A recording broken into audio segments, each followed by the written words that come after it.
오늘 본문은 가늠하다 잡혀온 여인의 이야기입니다.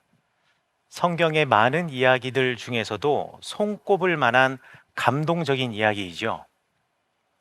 그래서 기독교인이 아닌 사람들도 많은 사람들이 이 이야기를 알고 있습니다.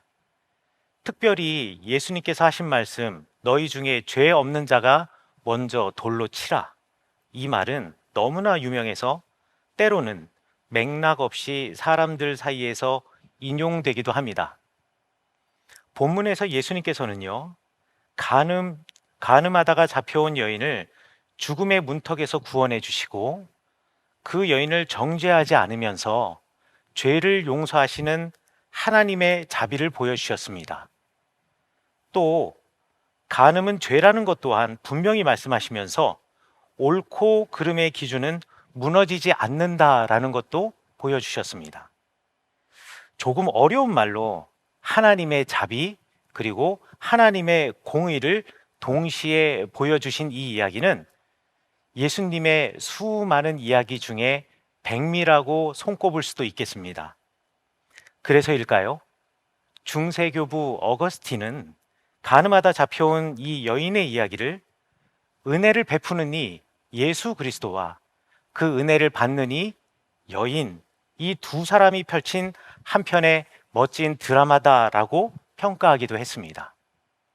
그런데 성경의 내용을 조금 더 한 절 한 절 뜯어보면 어거스틴의 평가보다 더 깊은 주님의 마음을 우리가 읽을 수가 있습니다.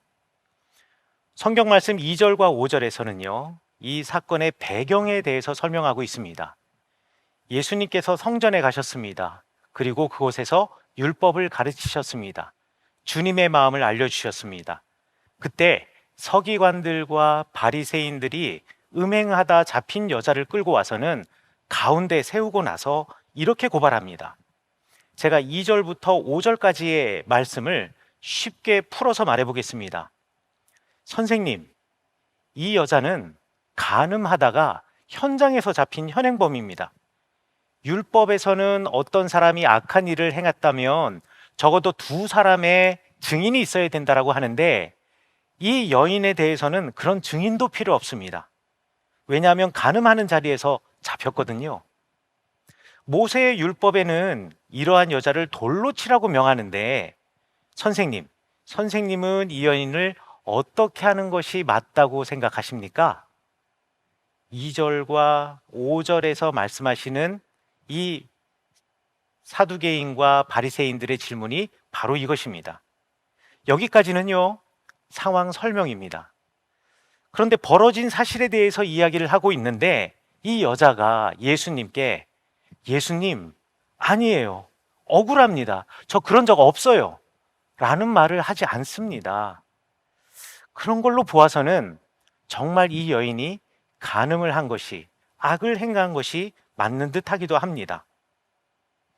모세의 율법이 매우 엄격하게 해석되고 적용되던 당시 예수님의 사회에서 이 여인에 대한 판결은요, 다시 생각할 여지 없이 이것은 무조건 사형입니다.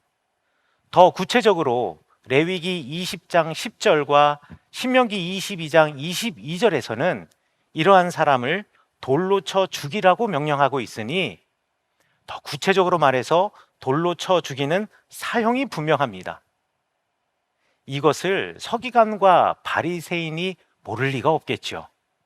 서기관과 바리새인들은 그 누구보다도 율법을 잘 아는 사람들이었고 이스라엘 사람들 앞에서, 유대인들 앞에서 그 율법을 가르치는 자리에 있는 사람들입니다. 그러니 이 사람들이 이것을 모를 리가 만무합니다. 그럼 죄도 분명하고 그 처벌 규정도 너무나 분명한 이 사실을 굳이 왜 예수님께로 찾아와서 물었을까요?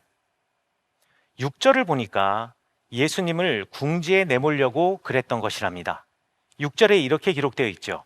그들이 이렇게 말함은 고발할 조건을 얻고자 하여 예수를 시험함이로라.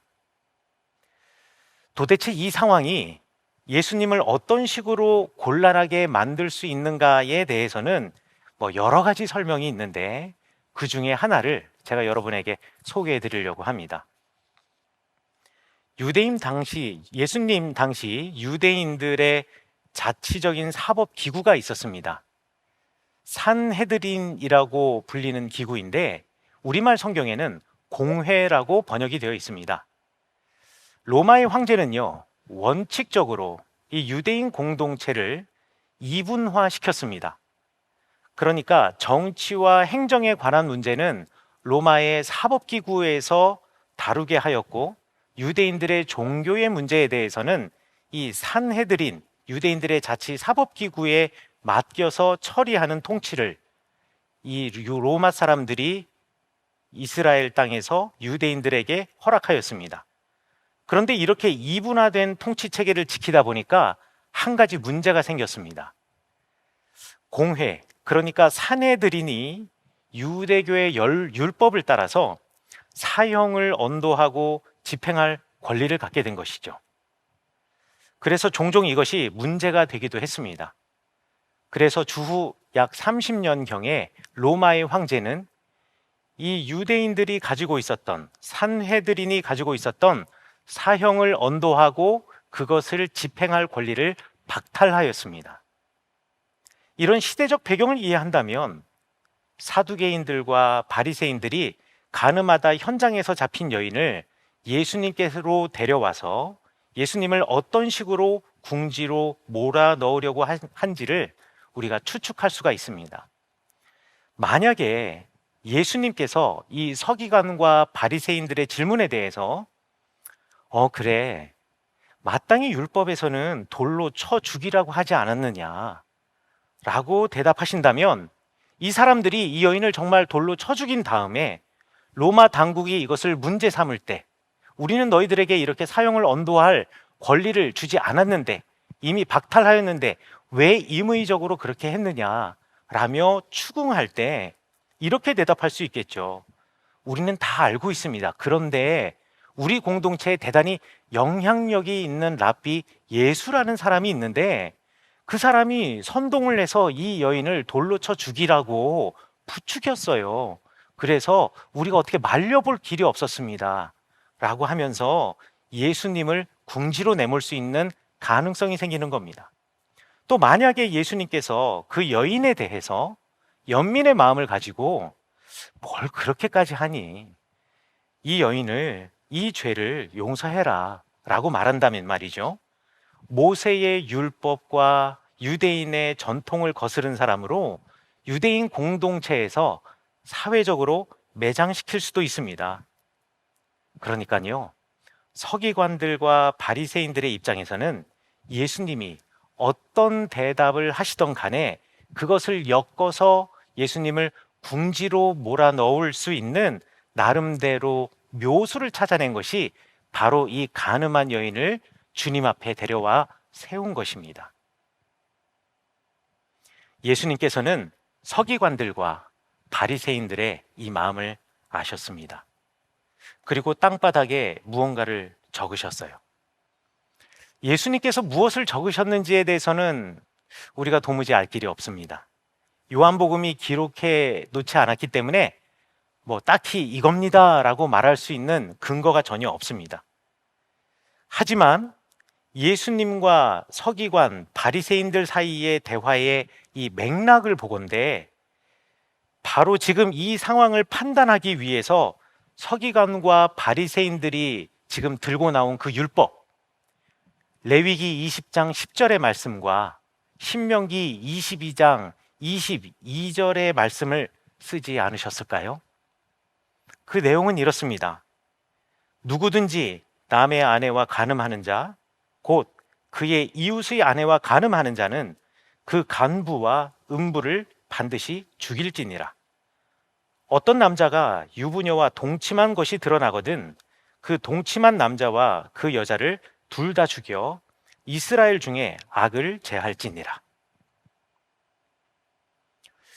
여러분, 그런데 이 성경 말씀을 읽고 나시니까 뭔가 좀 이상한 거 느껴지지 않으십니까? 이 성경 말씀 읽고 다시 여러분 이 요한복음의 상황으로 돌아와 보자고요. 이 간음한 여인을 예수님 앞에 세우고 재판을 하고 있는 이 상황으로 다시 한번 돌아와 보면 뭔가 좀 이상합니다.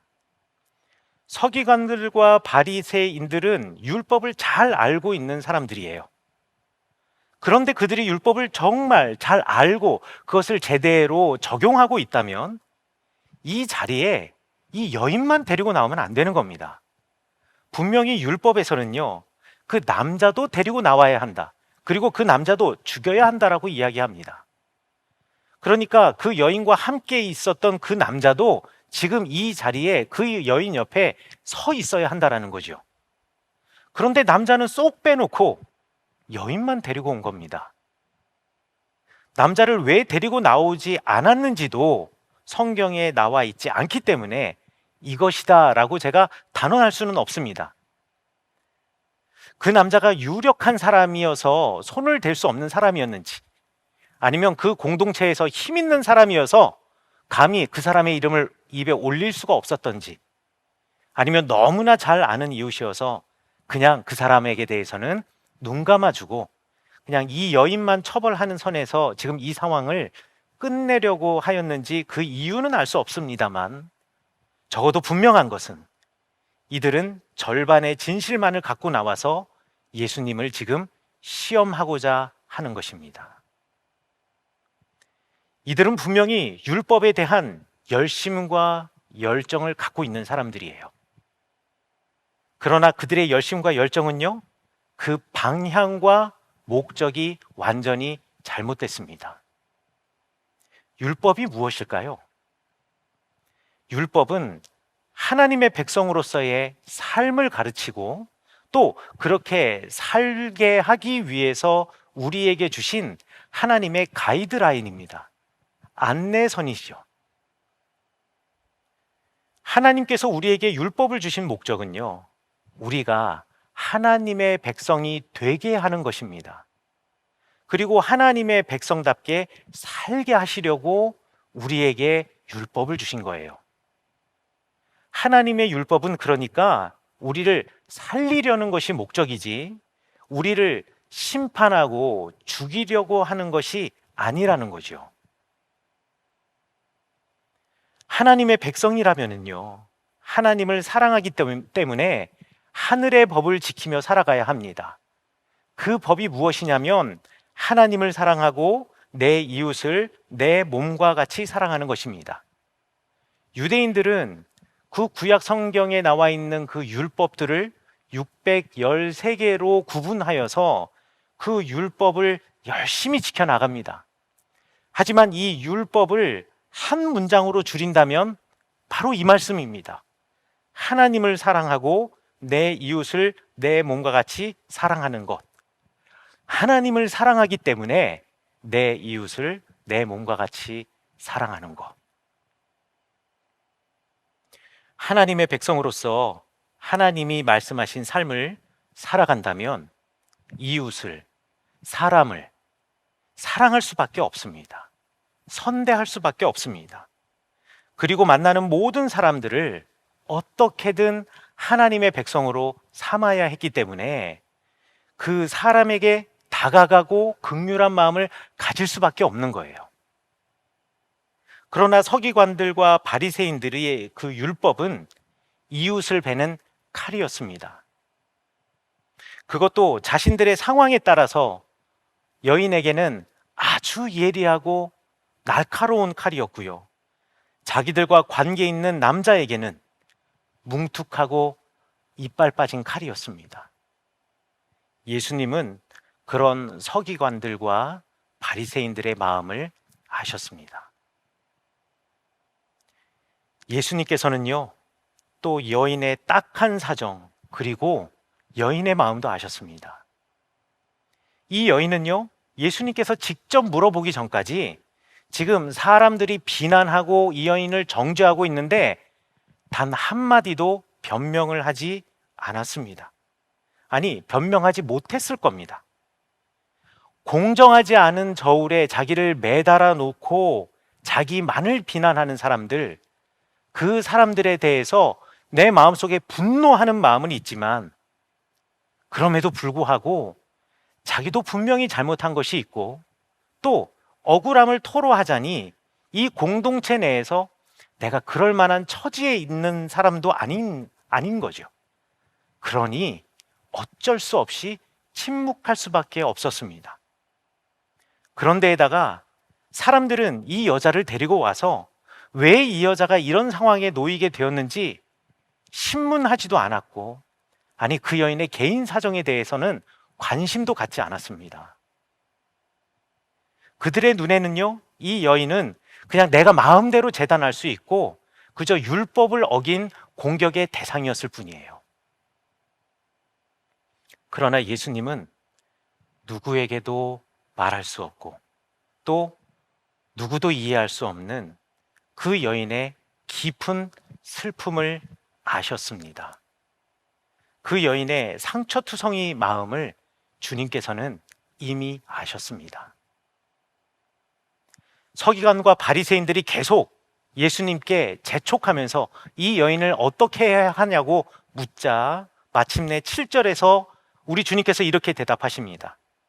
너희 중에 죄 없는 자가 먼저 돌로 치라. 너희 중에 죄 없는 자가 먼저 돌로 치라. 여러분, 간음만 죄인가요?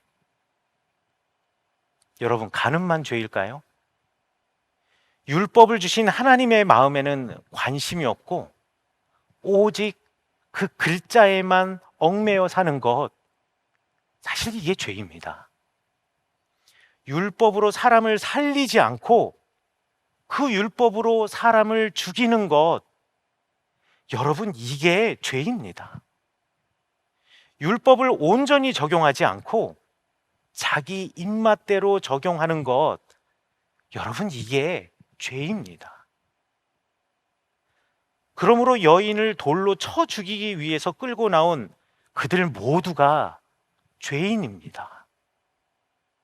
너희 중에 죄 없는 자가 먼저 돌로 치라, 이렇게 말씀하신 예수님의 말씀은 그래서 힘이 있었습니다. 왜냐하면 그 자리에 있는 모두가 죄인이었기 때문입니다. 그래서 9절에서는 사람들이 어른으로부터 시작해서 젊은이들까지 하나씩 하나씩 돌아갔다고 이야기를 하고 있지요. 사람들이 모두 돌아간 후에 예수님이 여인 앞에 섰습니다. 그리고 10절과 11절에서 이렇게 말씀하십니다. 여자야, 너를 고발하던 그들이 어디 있느냐? 너를 정죄한 자가 어디 있느냐? 여기서 비난하다, 정죄하다라는 의미를 가진 신약 성경 그리스어 카타크리노에 대해서 제가 잠시 설명하려고 합니다. 이 카타크리노라는 말은 아래로라는 의미의 카타라는 말과 그리고 판단하다, 평가하다라는 의미의 단어인 크리노라는 말이 서로 합쳐져서 만든 합성어입니다. 그러니까 우리말 성경에는 정죄하다라고 번역을 해 놓았는데 이 카타크리노라는 말을 어근에 비추어 쉽게 풀어서 설명하자면 이렇게 말할 수가 있습니다. 한 인간의 가치를 평가절하하다. 정죄한다라는 것이 바로 그런 뜻입니다. 그러므로 여자야, 너를 고발하던 그들이 어디 있느냐? 너를 정죄한 자가 어디 있느냐라는 말은 이렇게 풀어서 말할 수가 있습니다. 여자야, 율법을 들어서 너를 고발하던 이들이 어디 있느냐?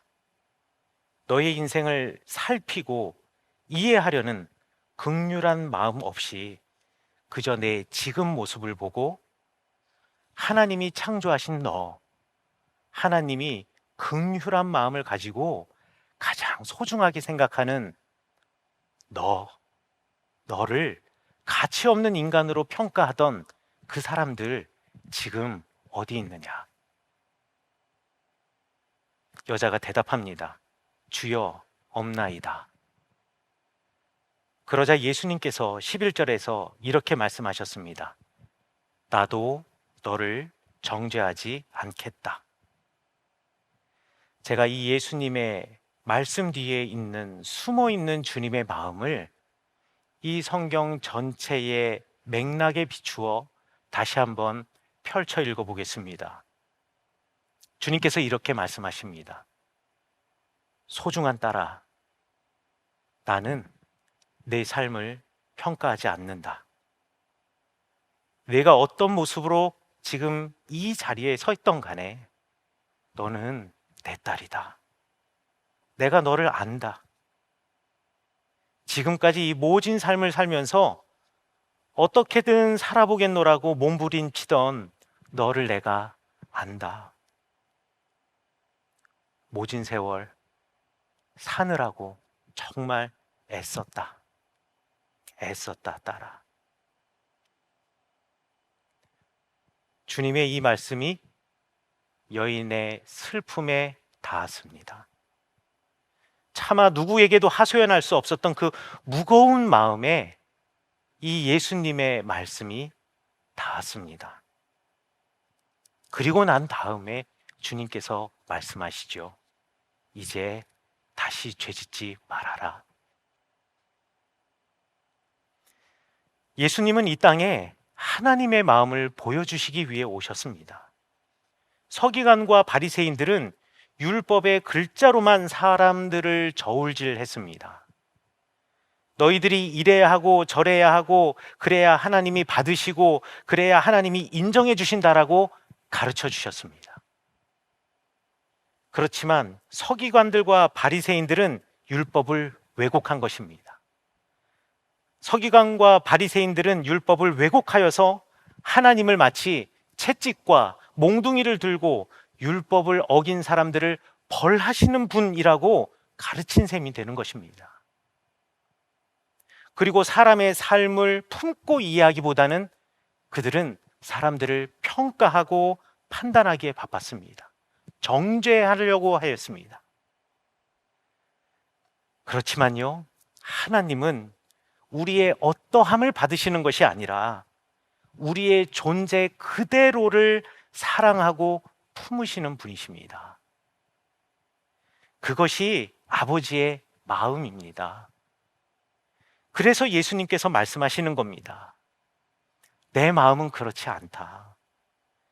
나는 율법으로 너를 평가하는 이가 아니다. 너희들을 이해하고 품고 어떻게든 나의 백성을 만들려고, 어떻게든 내 자녀로 만들려고, 삼으려고 내 온 마음과 사랑을 쏟아붓는 나는 너의 하나님이다.